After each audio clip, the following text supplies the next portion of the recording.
Ricardo Arantes, eu sou coordenador da engenharia básico da Unip, né? Eu sou engenheiro eletricista, modalidade eletrônica e telecomunicações, e tenho mestrado na Unicamp. Hoje, fazendo parte desse ciclo de palestras, eu estou aqui para falar sobre perspectivas na engenharia no século XXI. Eu vou dar algum posicionamento de problemas que nós temos aqui no Brasil e alguma sugestão do que os alunos ou futuros engenheiros terão como abordar, né, ou como enfrentar para tentar atingir um patamar satisfatório e melhor para todos nós, né, brasileiros. Eu vou fazer essa palestra, depois eu vou pontuar um pouco sobre a Unip, né, o que nós temos de curso. Termino com alguns slides de fotos de nossos alunos e abro, então, para perguntas, ok? Então, vamos lá. Um pouquinho de história, né? A engenharia no Brasil, ela começou por volta de 1549, a fundação da cidade de Salvador, quem já passou por lá conhece, né? E com o que os estudiosos falam, que as construções passaram a ser mais elaboradas, muito mais do que meros abrigos, né? Essas informações que eu estou passando, embaixo sempre vai ter aqui, ó, o site de onde eu coletei, são informações da internet. Já no século XVII, né, você tem no Brasil, ainda colônia, né, a necessidade de fortificações, né, para defesa.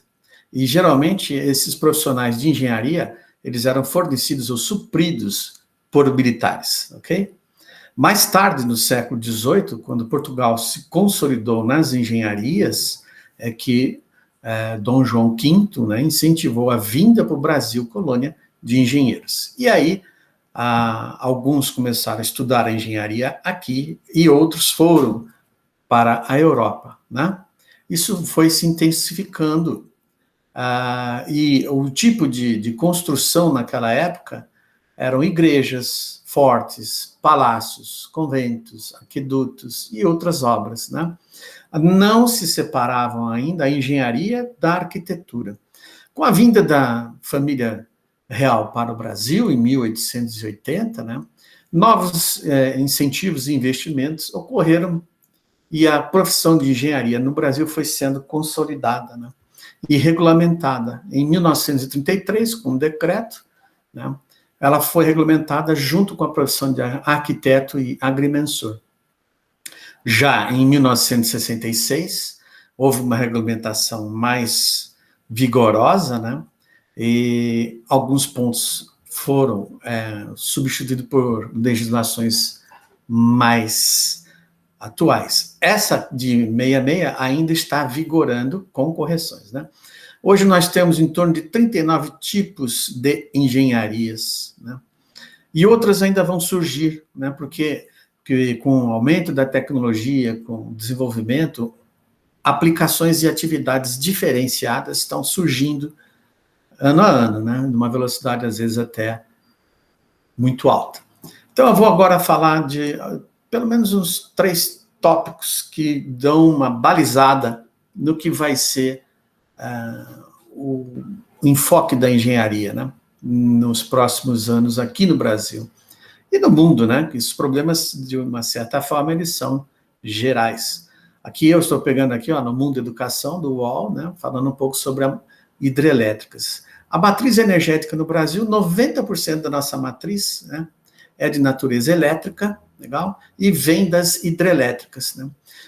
Essa energia, né, 50% que nós geramos da Itaipu, né, a outra metade é do Paraguai, que é uma binacional. E o Paraguai, o que ele não usa, né, o excedente, ele vende para o Brasil. Então tem custo. Além do mais, a gente ainda compra energia elétrica da Argentina, pelo menos por este site, de 2 outras usinas, né? A construção de barragens para instalar uma usina, ela iniciou no final do século XIX, e foi se intensificando durante a Segunda Guerra, né? E hoje explora-se em torno, um pouco mais que 25% do potencial hidráulico do Brasil. Por quê? Porque algumas quedas são necessárias para que você tenha, né, uma quantidade um volume de água capaz de movimentar as turbinas, né? E fora que tem que tomar cuidado, porque existe todo um impacto ambiental quando você instala uma usina, né? E todo o estudo da implantação de uma usina é que vai mostrar se ela é viável ou não ao longo do uso dela, né? E do custo desse tipo de investimento. Em 1990, houve uma redução dos investimentos públicos nessa área de geração de energia hidrelétrica. Em 95, ocorreu uma privatização no setor, cuja tentativa era de suprir a falta de investimento na área, pelo menos pelo setor público, né? Passando esse controle, esse investimento para o setor privado. Infelizmente, nem tudo ocorreu como previsto, ou não houve uma ampliação muito grande. As últimas usinas que surgiram ainda foram em regiões mais afastadas, né? Mas, enfim. O que nós temos, então? Nós temos um problema que significa renovar a nossa matriz energética, né? Tem várias abordagens atuais, né? Como proposta, os futuros engenheiros, vocês, né, deverão investir e criar novas formas de geração de energia, ou explorando mais a eólica, né, do vento, ou melhorando a solar. Em alguns casos, dependendo da região, há a possibilidade da geotérmica, né? Essa é a eletrodinâmica que envolve qualquer movimento capaz de ser utilizado para produzir energia elétrica, como você tem alguns países que utilizam o movimento das ondas do mar, né, gerando energia elétrica. A nuclear, nós temos Angra 1, Angra 2, Angra 3, e havia uma previsão de mais de 60 usinas ao longo de toda a costa brasileira, numa época em que havia uma visão de crescimento e de necessidade e que não se concretizou, né? Fora o interesse em dominar a tecnologia nuclear. O Brasil, pelo menos, conseguiu, até então, ser bem sucedido nessa área. Agora, o grande desafio não é mais esse tipo de energia nuclear, porque ela gera muito lixo e resíduos, né? E corre o risco, como a gente viu em Fukushima, né? Um acidente desse é péssimo, entre outros, né? Tem vários exemplos. Agora, uma energia mais limpa é a energia da fusão, que estão alguns reatores sendo desenvolvidos, que é o que ocorre dentro do Sol, né? É como se você tivesse um mini Sol aqui, e você gerando energia pela fusão de átomos, enfim. Bom, e outros tipos de energia que podem surgir, porque agora não daria nem para pensar no quê, né? Por outro lado, há estudos que falam na redução das perdas dos processos de geração e transmissão de energia elétrica, né? Se você usa supercondutividade, você pode... a mesma energia produzida pode ser transmitida com uma perda reduzida. Então, você utilizaria mais a energia, entre outros, né? Isso vai envolver o estudo de materiais, com certeza, né? Hoje em dia os cabos aí são de alumínio, etc, etc. Das grandes linhões, né, de transmissões de que essa energia é gerada, seja em Itaipu, seja lá na nuclear, né, Angra, ela tem que ser transmitida, né? E esse é um grande problema, que na transmissão você tem não tem uma eficiência tão boa. Outro tipo de estudo que precisa melhorar são essas células fotovoltaicas, que pegam a energia solar e transformam em energia elétrica. Isso também precisa melhorar a eficiência dessas células, né? Já melhorou e muito, né? Hoje você escuta falar das telhas que o Tesla e do grupo Tesla, o Elon Musk estava desenvolvendo, telhas que você coloca no lugar de uma telha convencional e ela tem a captação de energia elétrica. Parece que ele foi, depois de alguns problemas, parece que ele foi bem sucedido. E isso tem que ser um produto como esse tem que ser acessível, né? Porque você vai trocar o telhado da sua casa, colocar um produto que vai te gerar energia elétrica. E depois você teria que compartilhar o excedente, ou vender o excedente, ou reduzir o custo disso, dessa implantação de energia, porque você deixa de usar o do sistema e pode fornecer energia, inclusive, para o governo. Então, são áreas em que você, como engenheiro, poderá atuar e reduzir o impacto ambiental dessas novas tecnologias na produção de energia, né? Opa, só um minutinho antes de virar. Porque energia elétrica, você não tem muito como acumular, você gera e usa. Você gera, transmite e usa. A única forma hoje em dia que nós estamos acumulando energia é por pilhas, né? Baterias. Isso é muito limitante, né? E, dependendo do material usado, contamina. O descarte disso também é um problema. Então, quem sabe mudar o tipo de material e gerar produtos menos tóxicos para o meio ambiente, até para o próprio ser humano, né? Então, a matriz energética é um problema não só do Brasil, é do mundo, né? Tirando isso, nós temos também a crise do que é chamado de mobilidade urbana, né? Isso também está pipocando em todas as grandes cidades, né? Porque você pega o seu carro e você perde um tempo muito grande do que eles passaram a chamar de filas, né? Para tentar acalmar o motorista, porque ele perde saúde e tempo no trânsito, tentando se deslocar. Hora do trabalho para casa, hora da casa para o trabalho, né? E devido à urbanização, que as pessoas correram para as cidades, uma vez que ali se concentram os geradores de investimentos, de dinheiro, de recursos, né, onde você consegue ter um emprego, né, onde a economia é mais intensa, pelo menos estava mais concentrado.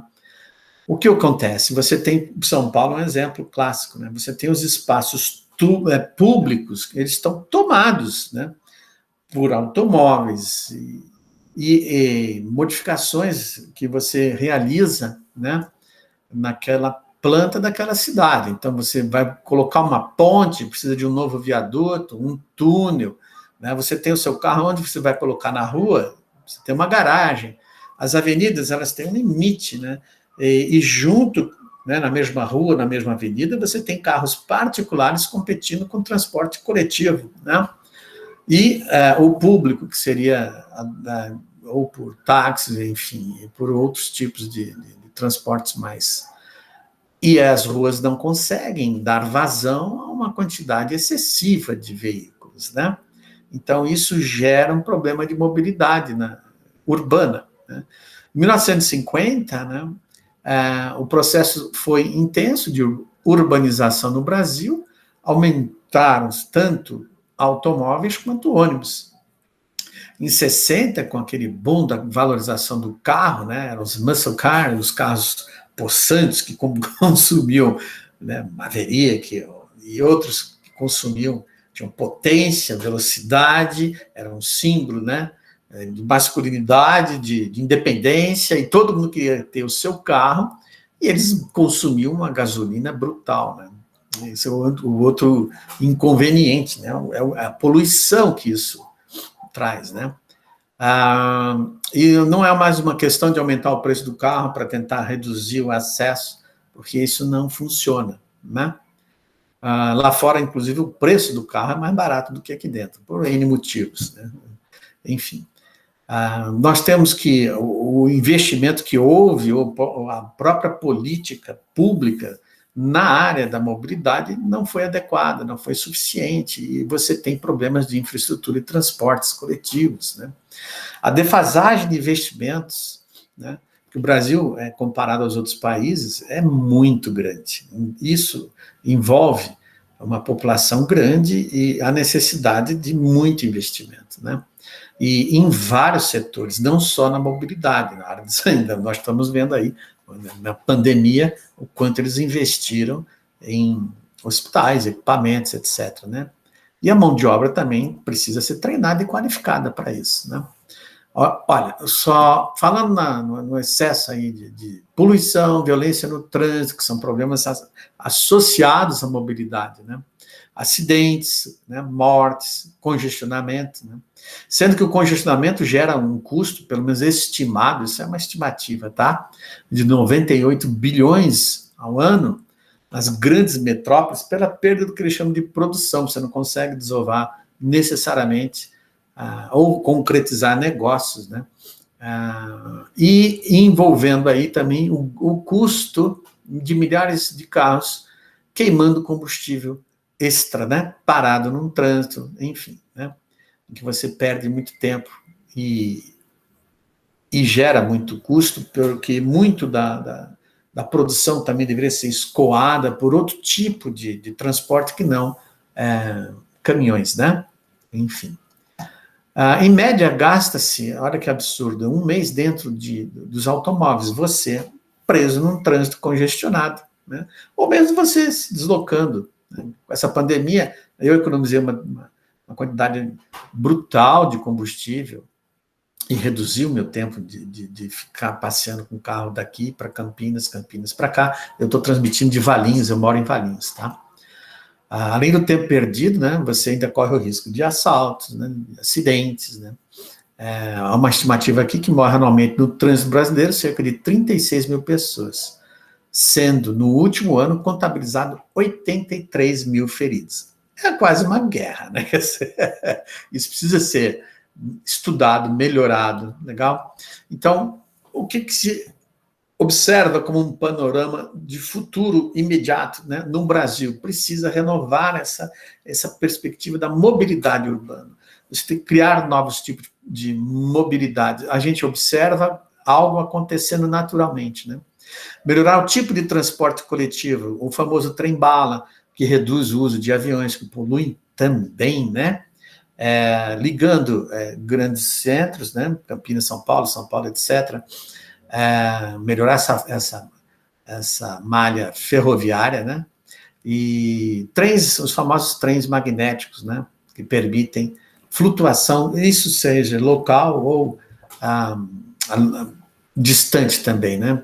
Dentro da cidade também, com metrôs, etc. Isso tudo envolve um custo de implantação pesado, não são obras baratas e demandam muito tempo, né?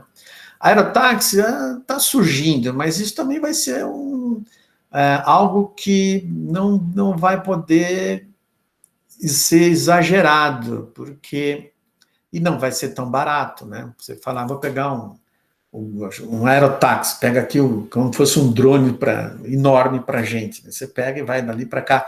Vai ter? Vai, mas agora imagina, se o trânsito aqui embaixo é pesado, lá em cima precisa ter tecnologia para que isso aconteça. Hoje as torres de radar que existem são locadas em aeroportos, para controle do tráfego, né, aéreo em aeroportos. Agora imagine controlar esse trânsito aéreo aqui. Fica difícil. Os helicópteros ficam passeando para cima e para baixo, principalmente em São Paulo, né, e parando em alguns heliportos ou helipontos, né, que eles chamam, em cima de prédios, né? Agora, será que você vai chegar um momento, né, como a gente via em filmes de futuristas, que eu vou ter o meu carrinho e vou sair voando? Talvez sim, talvez não, né? Precisa de muita tecnologia para chegar nisso. Hoje a gente está vendo o início de algo. Pode ser que isso continue ou fique realmente restrito. Bom, minimizar o uso privativo ou particular de transportes a pequenas distâncias. Isso já está acontecendo quando você vê surgir o Uber. Eu não preciso pegar o meu carro e ir até o centro, eu posso chamar um Uber, né? Eu posso pegar um Yellow Bike, ou um Uber Bike, ou um Bixi, né? São esses pequenos transportes que ocorrem. Eu tenho conhecidos que moram em São Paulo, moram no prédio, ele pega um Yellow Bike desses e vai num trânsito e chega rapidinho no trabalho. Então, isso... e ele não tem carro, ele não precisa de carro, né? Então, essa é uma grande vantagem da metrópole, bem equacionada com esses transportes alternativos. Eles vão realmente minimizar a necessidade de eu ter um carro para poder me deslocar, né? A mudança da matriz energética do tipo fóssil, né, que é o nosso combustível, para outros menos poluentes. O combustível elétrico é uma solução, mas tem outros tipos que estão surgindo aí, células de hidrogênio, etc. O álcool foi uma tentativa no Brasil de fazer isso, né? De uma certa forma, ele polui menos do que a gasolina, né? Enfim, mas não vejo como uma solução células de hidrogênio, que é o carro a hidrogênio, porque você está usando uma substância que se chama água, né? E a água é algo nobre, que a gente não pode desperdiçar em combustível, né? Enfim. E tentar justamente o que está colocando aqui, reduzir esse impacto ambiental, né? Das baterias, dessas células de hidrogênio que não... você tem um carro a hidrogênio é uma coisa, você tem uma frota de carros do mundo inteiro consumindo água de uma certa forma para gerar hidrogênio para combustão em carro, é um absurdo. Então, deve-se repensar isso, né? Fora que o hidrogênio ele é explosivo, é bem mais perigoso do que o gás, que você tem ali os bujões de gás que você coloca, não um bujão de casa, né? São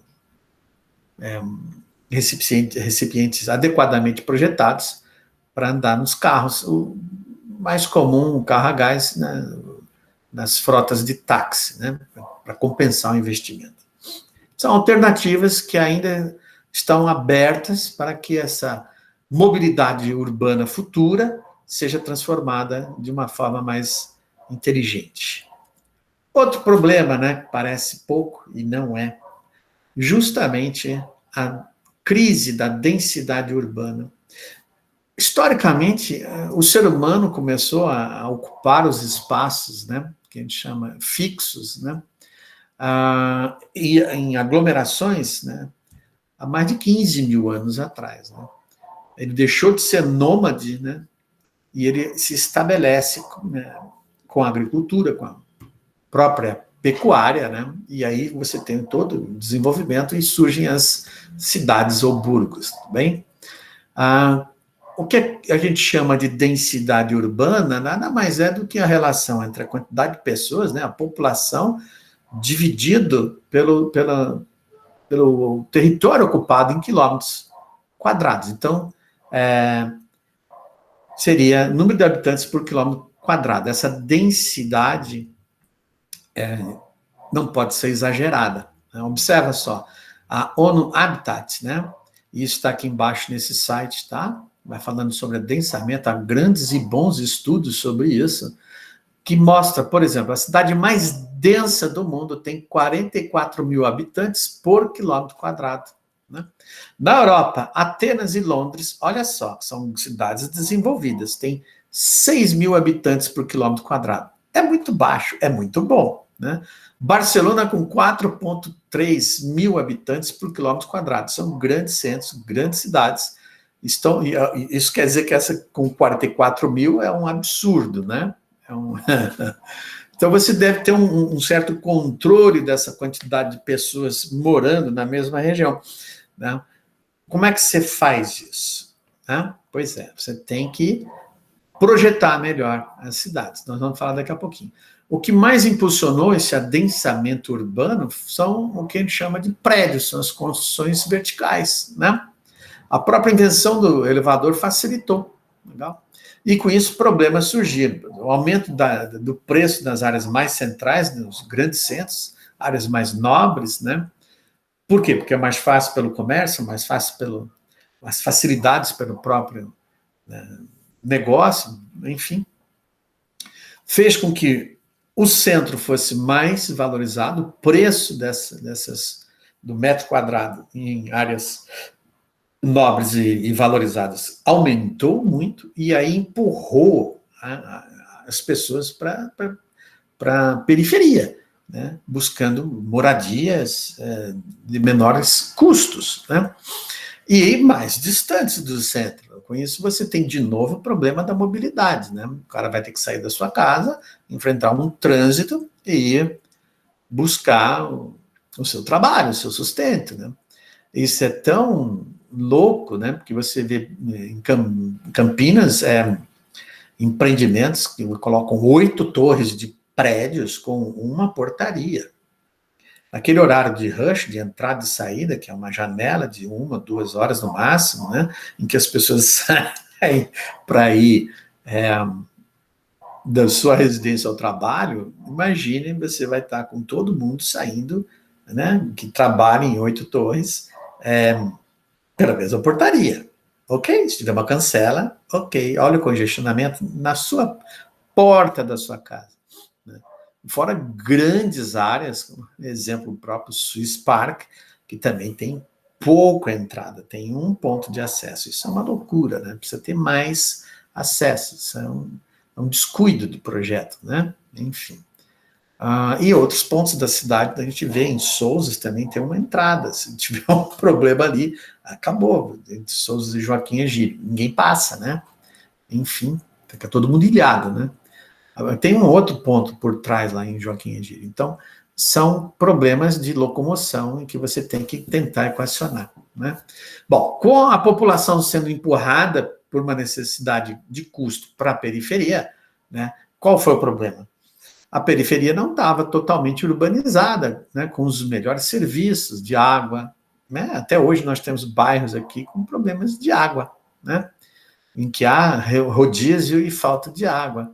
Será que é só uma questão de problema da captação ou realmente está faltando mais ETA, né?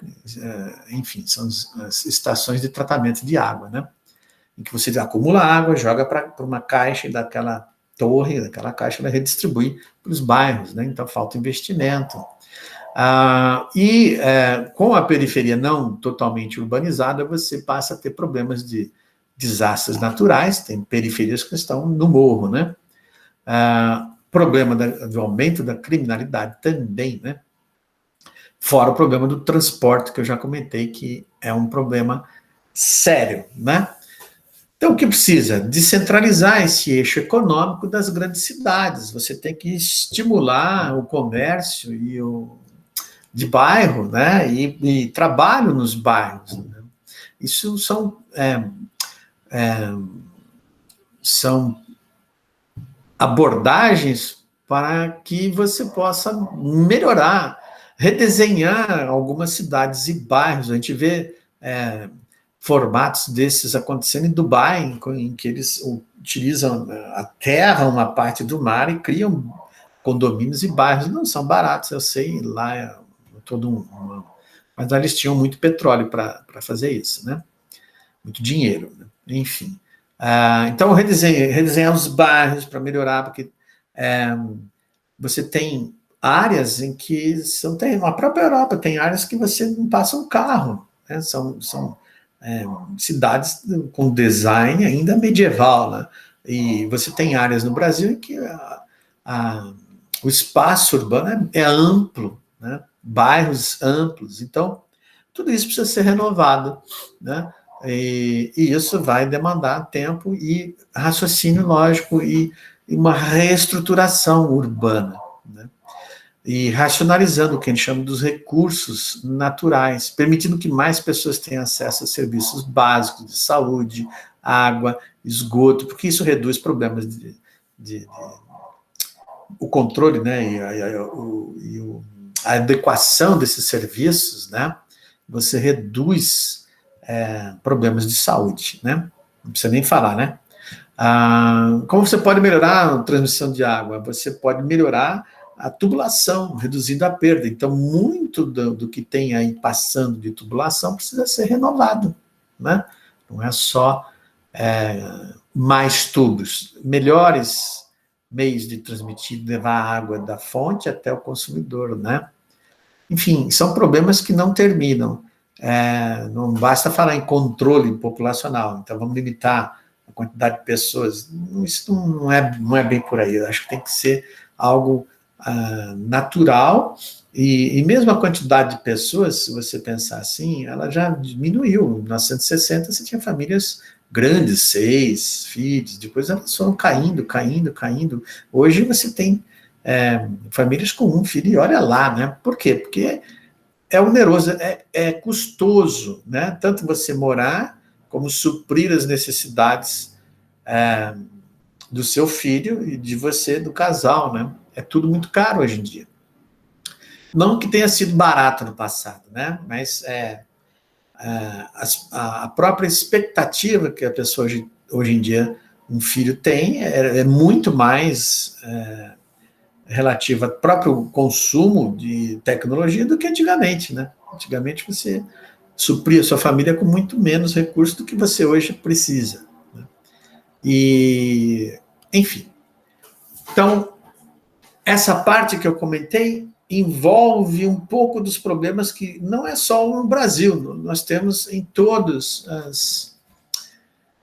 as grandes cidades, né? Então, descentralizar, fortalecer as economias ao redor, para que você não tenha o que a gente vê que é a migração, infelizmente, ainda ocorre do campo para as grandes cidades, né? Em busca de trabalho. E hoje essa relação de trabalho está mudando completamente, né?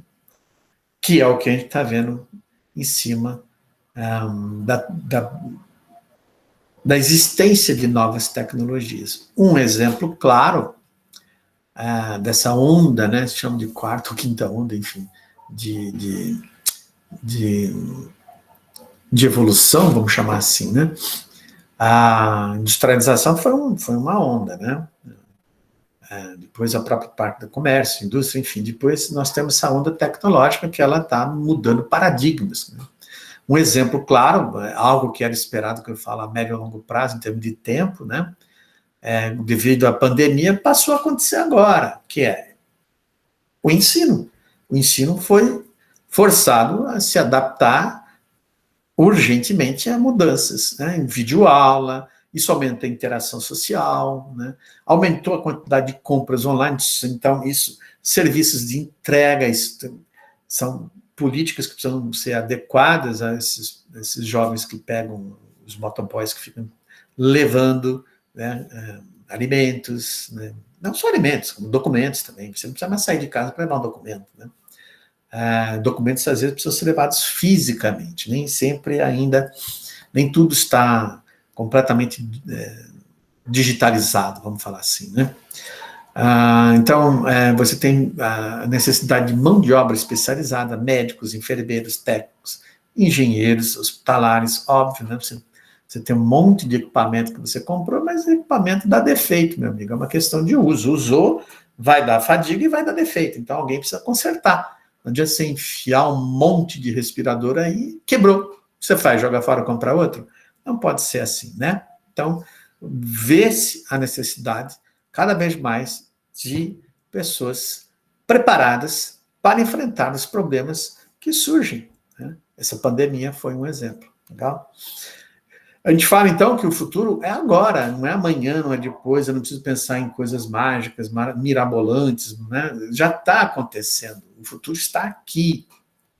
E a gente precisa melhorar, porque no Brasil, pelo seu tamanho, pela sua história e por ser um país ainda 500 anos é pouco, parece muito, mas é pouco, né?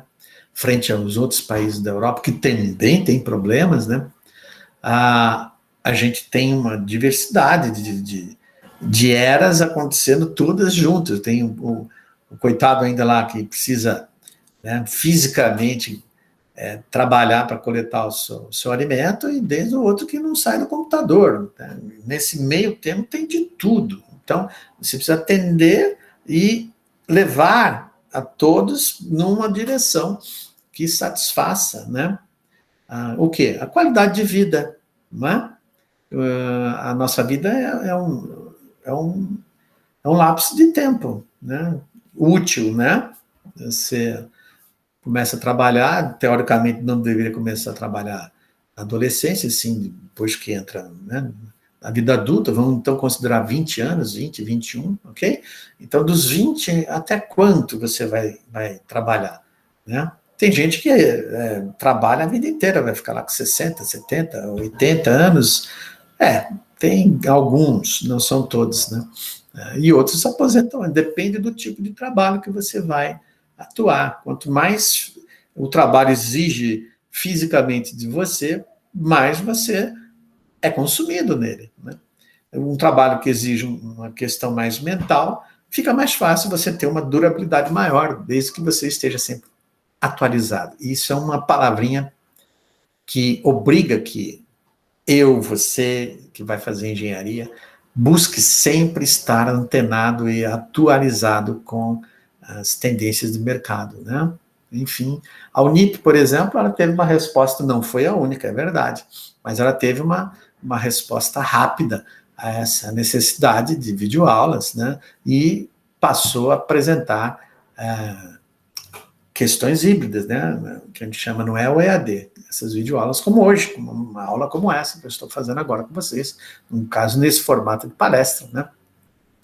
Em que você apresenta um material. E tem mais, né? E já começou a chegar no meio de vocês, que ainda estão no colégio, né? No fundamental, que a gente chama, o que o Google já apresenta como realidade virtual. Isso vai ser o futuro, o ensinamento vai ficar muito mais divertido. Olha, isso aqui é uma foto que eu usei do meu celular, que eu chamei, né, um cachorro, um dog e um tigre no Google, né? E ele mobiliza aqui o celular, você coloca, ele puxa a imagem de fundo e eu posso colocar um tigre.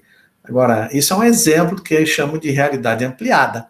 Pensa você que já existe uma folha, tem no Google, você pode observar e buscar os sites com realidade ampliada, que você tem um desenho aqui, você põe o celular e você passa a ver um vulcão ativo, por exemplo, e estuda, né, um coração funcionando. Então, em termos de futuro, o ensino vai mudar muito mais ainda, né, vai ficar muito mais interessante, legal, divertido. A gente vivia em figuras estáticas, né? E cada vez mais as coisas estão ficando mais tridimensionais e imersivas, né? O aluno, ele entra dentro daquela atmosfera, o ambiente virtual, e ele aprende.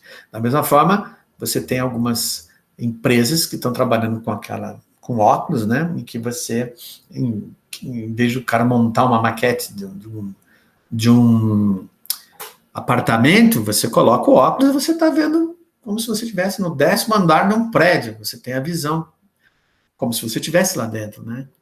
Isso é muito legal. Então, a arquitetura usa muito isso também, né? São realidades que vão surgir, né? E que vão cada vez mais sendo solidificadas no aprendizado dos jovens, né? Bom, a nossa Unip, né? Ela tem, eu fiz um resumo só rápido para vocês conhecerem um pouco nossa missão, como óbvio, né? Tem mais detalhes no site da Unip. Ali embaixo tem o endereço também. É promover o ensino, a pesquisa e extensão universitária, né, na área da ciência, enfim, a serviço da comunidade, contribuir para a formação geral e técnicas, formando profissionais liberais qualificados nos diferentes campos do conhecimento, além de técnicos e especialistas, mas aqui eu estou focando mais no engenheiro, tá? E colaborar no desenvolvimento do país, tentando articular com o poder público, a iniciativa privada, e visando a solução de problemas regionais. Essa é a ideia, né? Nós temos aqui uma foto, para quem não conhece a Unip, né? Ele fica ali perto do Extra, tá bom? A localização aqui, né? Que a Unip está aqui, e aqui está o Extra, né? O hipermercado, tá bom? Tem o endereço, tem o telefone, esse material vai ficar disponível para vocês, né? Eu acho que você já conhece a Unip. Eu estou ali, na Unip eu estou há 25 anos já, bom, bastante tempo, né? E hoje eu estou aqui nessa unidade, que é o Campus 2, coordenando a engenharia de entrada, todas elas. Então, os alunos vêm, eu coordeno, né, do 1º ao 4º semestre, depois eles vão para o que a gente chama ciclo profissionalizante. Aqui nós temos o instituto que nós estamos ligados, é o ICET, Instituto de Ciências Exatas e Tecnologia, né, que tem todas essas engenharias e, inclusive, arquitetura fazendo parte desse instituto, né, visando desenvolvimento tecnológico, etc. Legal? As você no site da Unip aqui, ó, Unip presencial, graduação, você encontra alguns detalhes, né? E ó, aqui tem um link, esse link está ativo nesse meu slide, ou você entra aqui no site presencial, ensino graduação, e você vai ter essa mesma informação aqui, né, detalhes do curso, para você saber mais. Então, em Campinas não tem engenharia aeronáutica, né, mas você tem no grupo Unip, né, São José dos Campos, se não falha a memória. Aqui nós temos engenharia civil, que são 5 anos, né, a engenharia de computação, ciência de computação, engenharia de controle e automação, que é a mecatrônica, né, em todos com uma duração de 5 anos, se fecha a turma, tem de manhã e de noite, né? Petróleo depende do interesse, né? Apesar de você estar aqui do lado de Paulínia, não tem tido tanto interesse pelos futuros candidatos aí, né? Eles estão optando por outros. Porque na minha época, a civil ainda era muito forte, né? Hoje em dia você ainda tem engenharia civil forte. Eu fiz eletricidade, que ainda era o boom do início da tecnologia de celulares no Brasil. A perspectiva de expansão nesse campo era fantástica, de trabalho, de emprego. E aí eu já gostava, acabei indo por aí também, né? Então nós temos também a engenharia de produção, engenharia de produção mecânica. Produção é chão de fábrica, né? Você vai aprender os processos e como controlar. A produção mecânica já está bem focada na parte de mecânica, né? A engenharia de eletricidade e eletrônica, com vários tipos de controles e acionamentos, legal. A petróleo, não é só petróleo que você extrai, né? Isso aqui ainda tem muito que trabalhar, porque o pré-sal mal foi ainda explorado pelo Brasil, né? E mesmo que ele não gere combustível, vamos dizer assim, né? O petróleo gera N produtos que são úteis e dificilmente serão substituídos a médio ou curto prazo, né? Por outros, ok? Então ainda é uma profissão de interesse. A parte de eletricidade, né? De projetos de instalações de transmissão de energia elétrica, mecânica, para quem gosta, não é só carro, tá? A parte de refrigeração, tem a parte de aquecimento, né, tubulações, enfim. Matemática a gente também tem na Unip, sistema de informação, para quem gosta de trabalhar mais com computação, né, programação. E para vocês, ó, o site da Unip, a Unip BR para presencial, ele traz várias informações, ó. Questão de bolsa, descontos, né? A gente tem projeto de bolsa no exterior, só eu acho que mandei uns 3 alunos, se não falo a memória, ele é aluno nosso, ele entra no programa e vai estudar lá um semestre, um ano lá fora, depois ele volta e termina com o curso dele, que é muito interessante. Nós também temos, agora com a pandemia não, né, mas a gente tinha um dia no campus, que a faculdade abria e recebia os alunos, né, para mostrar as instalações físicas, né. Se você quer fazer estágio, o estágio desde o início é aberto, você entra no primeiro semestre e já pode se candidatar a fazer estágio, que a gente chama não obrigatório, né, e aí você tem algumas empresas que já estão acostumadas a oferecer estágio com bolsas. Financeiramente é um recurso de auxílio para quem precisa. Também tem o Pra Valer, que é a questão do crédito ProUni, Pra Valer, enfim, né? Crédito estudantil, né? E aí nós temos, além do atendimento odontológico, e tem odontologia aí, se você precisar, você vai lá e se candidata para participar, é monitorado por professores, né? Também tem o psicológico, né, nas clínicas que a Unip mantinha ou mantém ainda no Cambuí, se não falha a memória.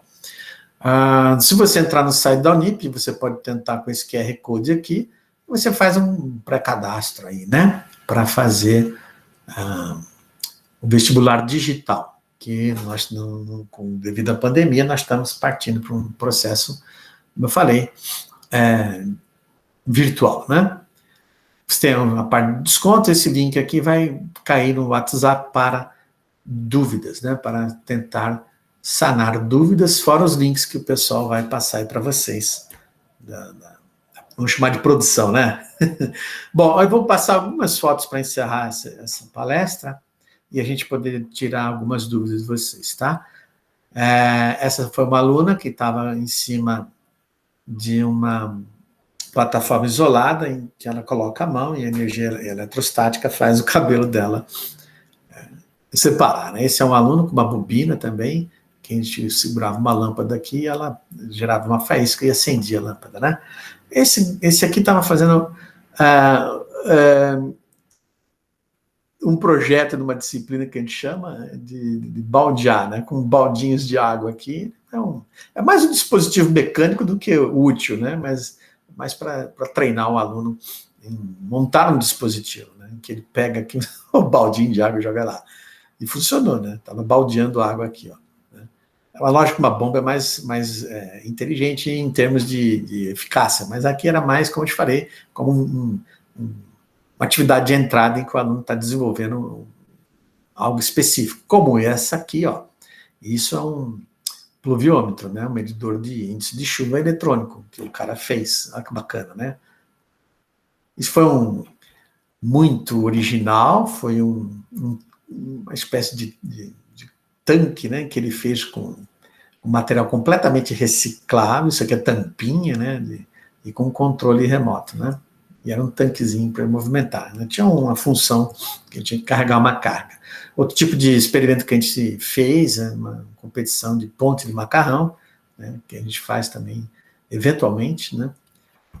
Esse foi um carrinho, ó, de novo, com um magneto na ponta, que ele tinha que carregar, né? Baixar o braço e levantar essa carguinha e deslocar para outro ponto. Foi uma competição que a gente fez lá com os alunos também, né? Do diurno, do noturno. Aqui já era uma malha de LEDs, em que ele tinha que gerar alguma letra, alguma coisa, né? 3D controlada. Isso aqui já foi um outro com um displayzinho que você tinha um portão eletrônico e quando fechava, a mão do simbolizando alguém passando, na hora que o portão está fechando, ele tinha esse sensoriamento de interromper. Então, um controle anti-esmagamento, que às vezes alguns alarmes de acionamento de janela de carro tem, né? Então, é bom ter, né? Porque senão a criança bota a cabeça e dá aquela... Não vai matar, mas vai machucar, né? Isso são alguns alunos numa feira que nós fizemos também, de empreendedorismo, né? Estimulando os jovens a iniciarem algum trabalho que poderia virar uma startup, enfim, um negócio. Aqui é um grupo apresentando o seu trabalho em computador, outro bannerzinho ali, um cartazinho da engenharia ciclo básico, né, que a gente fez na primeira feira de empreendedorismo. Outro aqui fez um sistema automatizado de irrigação, muito legal, né, controle, e cada planta tem uma necessidade de água, né, ele fazia essa programação, jogava num sisteminha controlado por um Arduino, né? Muito bacana. E esse é um momento que eu quis registrar, que é o momento final, né? Quando você tem um grupo de alunos, ali atrás tem todos os pais, aqui na frente você tem algumas turmas saindo, né? Sendo formados. É um dia de formatura, um dia de satisfação, alegria, tanto para nós, coordenadores, quanto para eles, ex-alunos. Eu dei aula para todos eles, né? Cada um na sua área, né? Você vê que tinham bastantes alunos que aqui foram todos esses cartuchinhos que tem um diplominha ali dentro, né? Uma cartinha de diploma. E é isso aí. Eu agradeço a atenção de vocês. Esse é o meu e-mail, arantes@unip.br, para algum contato, né? E tirando isso, vocês terão contatos do próprio pessoal da divulgação aí. As inscrições ocorrem aqui também na UnipBR presencial, vestibular / inscrição, que tem no próprio site da Unip. Legal? Ok. Vamos ver se eu interrompi aqui. Agora, cadê? Interrompeu? Voltei.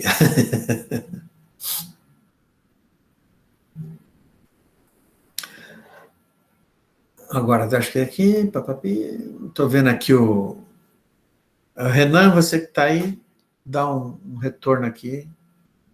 Ok. Então, pronto. Então, agora, se alguém tiver alguma dúvida, por favor, é só digitar aí no chat. Então, vocês viram que a engenharia, ela foca os problemas atuais. Não é nada absurdo, nada fora do mundo. É você ter uma ferramenta para poder resolver problemas da sua comunidade, né? Problemas da sua cidade. Obviamente, eu ouvia isso, inclusive, dos meus professores. Eles falavam, olha, não é que todo mundo vai ficar milionário fazendo engenharia, não é bem por aí. Mas se você pegar firme e fizer a sua formação, você vai ter emprego e vai conseguir manter a sua vida bem, entendeu? Você tem faixas salariais, né, desde 8 mil a 15 mil, e em alguns casos, quando você entra num processo de gerência, pode subir bem mais isso, né? São faixas aí já mais de 30 mil, né? Mas enfim. E aí demanda tempo também, né? Mas em média, vocês vão ficar nessa faixa de 8 a 15 mil, né? Mais ou menos. Então, é uma área interessante. Agora, você, como aluno, vai ter que...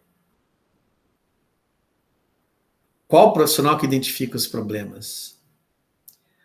Na realidade, os problemas são identificados, inclusive, por políticos, né? E pela própria comunidade. E o profissional que vai solucionar o problema, um deles é o engenheiro. É o engenheiro que está ligado, no caso, que eu dei muito exemplo na parte de civil, né? Ele vai ter que entrar via prefeitura, né?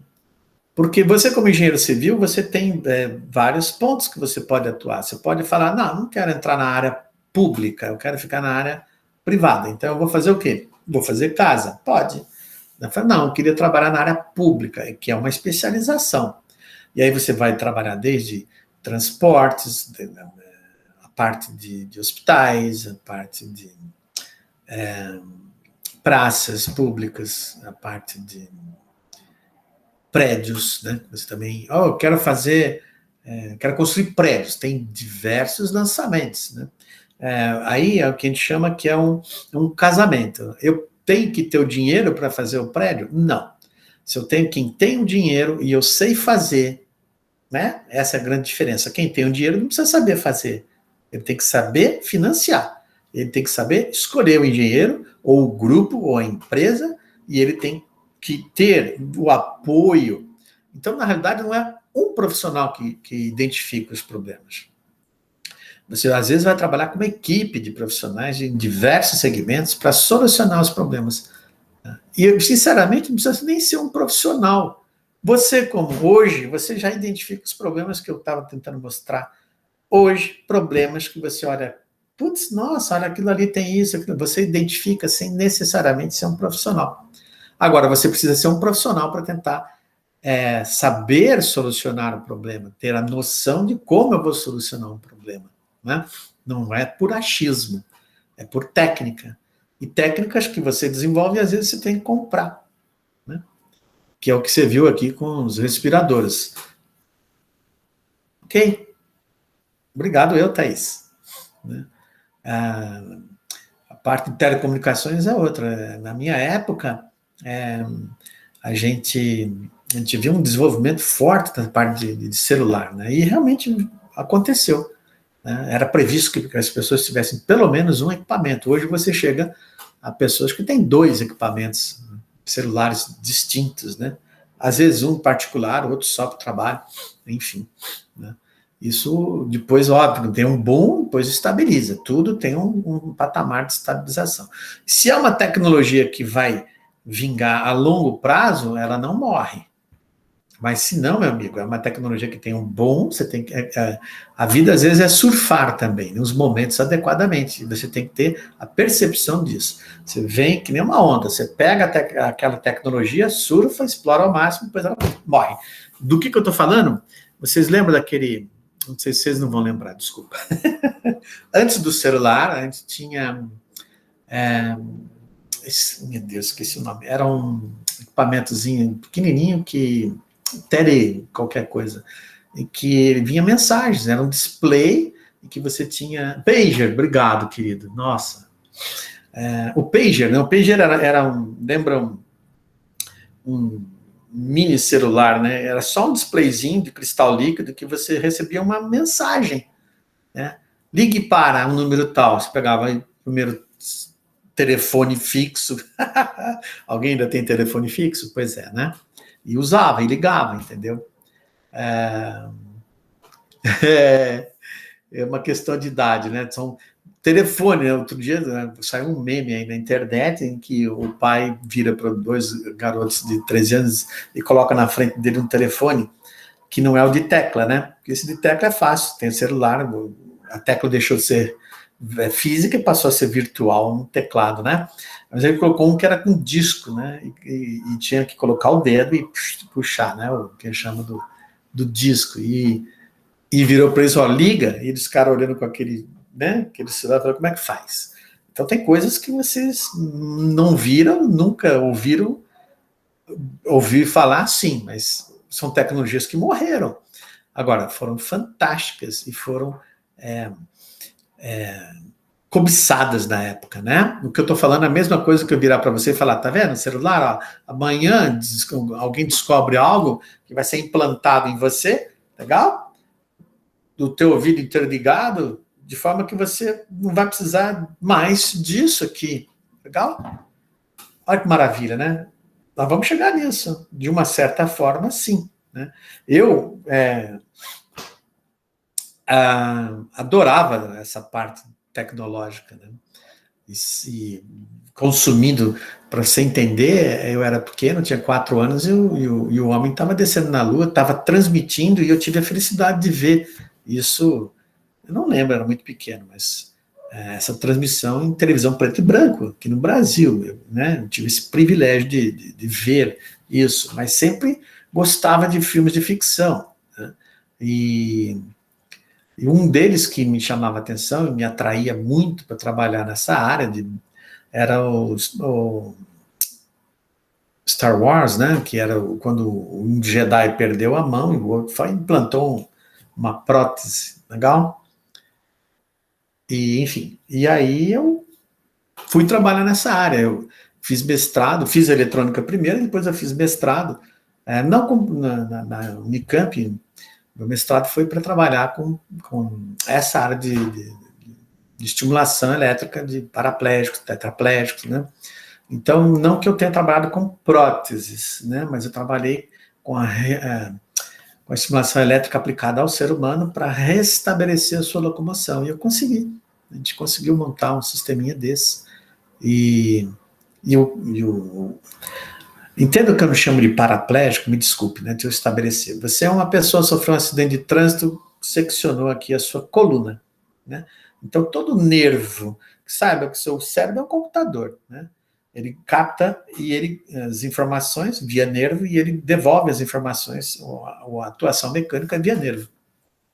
Agora, esse comando central aqui, a tubulação que se atua coluna, passa toda essa fiação. Se você sofre um acidente e há uma secção dessa, amassou, danificou, quebrou, seccionou vamos chamar assim de fiação, né? Já que eu sou engenheiro eletricista, essa fiação que está na sua coluna, se ela foi seccionada, você perde a conexão cérebro com o que tiver abaixo da lesão. Pessoas com lesão alta, elas perdem o movimento dos braços, né? O que aconteceu com o Christopher Reeve, que era o Superman, né? Que morreu, inclusive, vivia na cadeira de rodas, né? E ele não movimentava muita coisa, né? As pessoas com lesão abaixo, do tórax para baixo, enfim, né? Lombar, né? Da parte do quadril para baixo, hein? elas ainda movimentam a parte superior e perdem a parte inferior. Eu trabalhei com pessoas que tinham lesão na parte lombar, né? Então ele não comandava mais as pernas, não levantava, legal? E o meu trabalho foi gerar sensoriamento para captar a informação do posicionamento da perna dele e gerar um sistema que estimulasse o nervo dele externamente, o eletrodo estimula o nervo e ele retorna a movimentar a perna. Então, a gente fazia como se fosse uma espécie de cérebro portátil, né? Era um sistema que eu desenvolvi que captava o posicionamento dele e estimulava ele para marcha. E aí eu consegui restabelecer. São estudos que a Unicamp ainda mantém esse programa de reabilitação. É muito legal. E eu trabalhei com isso, e eu queria trabalhar com essa área, e consegui. Né? Consegui fazer meu sisteminha funcionar. Hoje eles continuam lá trabalhando com isso aí. É muito legal. Então, e cada vez mais eles estão desenvolvendo coisas do gênero que vai ser implante, né? Vai ter o implante e a conexão do nervo com os neurochips que a gente chama, né? Aí, quem sabe um dia o aprendizado fica mais fácil, como você vê naqueles filmes de Matrix e dos outros, que você coloca tudo, põe um CDzinho ali, aprendi. Seria um sonho de consumo, né? Mas eu fiz o que eu desejava, que era trabalhar nessa área. Depois, enfim, a gente precisa sobreviver. Pesquisa é maravilhoso, mas a gente precisa cair um pouco na real. O Brasil, eu fiz uma pesquisa de ponta com isso aí, né? Desenvolvi um pedacinho. Eu coloco como a minha contribuição é um tijolo num prédio. Eu fui lá e coloquei o meu tijolinho. Tem N outras pessoas continuando esse tipo de trabalho, esse tipo de pesquisa. E aí, depois que eu pus meu tijolinho, estava satisfeito. E voltei para o mundo real, que é a prática do preciso trabalhar, por motivos particulares também, não me interessou continuar. Né? Mas eu coloquei meu tijolinho na história lá do desenvolvimento desse tipo de tecnologia de reabilitação. E assim vale para tudo, né? Para várias áreas, seja na civil, que você pode estudar janelas inteligentes, né, que absorvem som, que filtram a quantidade de raios ultravioletas, né? E outros que podem ser mais nocivos, né? Controle de térmico do ambiente, que você tem mais na Europa do que aqui, que é o piso, né, com tubulações de ou gás ou água, mas normalmente água, né, que mantém aquecido, né? Casa inteligente, que isso é algo que está cada vez mais sendo desenvolvido, né? Em que você tem, já estão vendendo os comandos de acionamento elétrico, de luz, de televisão, etc. A televisão mesmo já houve um bom desenvolvimento da televisão. Hoje em dia ela é quase autossuficiente, né? Porque você tem todo o acesso do que for das televisões smart TVs, né? Que são mais inteligentes do que o normal. E o próprio mobilidade dos carros está mudando, o tipo de combustível está mudando. Então, engenharia é para quem gosta de tecnologia, quem gosta de pôr a mão na massa. Se você gosta, se o processo é mecânico, você vai trabalhar com engrenagem, projetar motores, outros tipos de motores, outros tipos de máquinas de tubulação, de aquecimento, de refrigeração, de transmissão de fluidos, né? O petróleo é um deles, né? Geração de energia que eu falei para vocês. Então, para quem gosta dessa área, tem um pouco de matemática? Tem um pouco de matemática. Nada que você não sobreviva, garanto, porque todo mundo que está aqui falando com vocês passou a amar a matemática. Parece um susto, mas a gente passou a gostar da matemática, porque a gente passou a aprender a matemática. Pessoal, eu estou falando que deu um tagarela, né? Então, por favor, vamos lá. Dúvidas? Alguém tem mais alguma dúvida aí? Porque eu já estou virando um papagaio. Obrigado, Renan.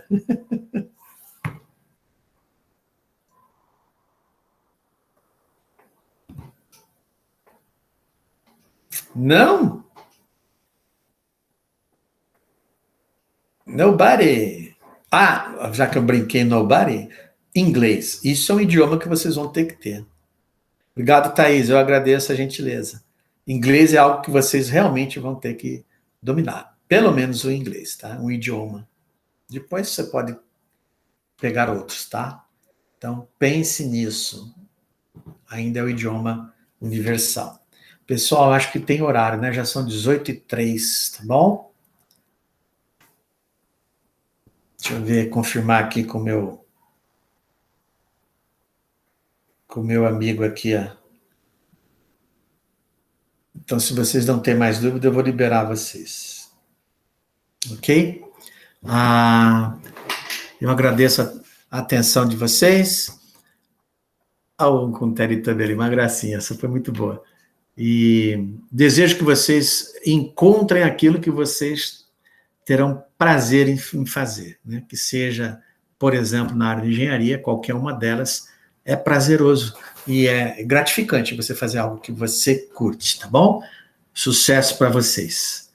Eu vou terminar então a nossa apresentação. Obrigado.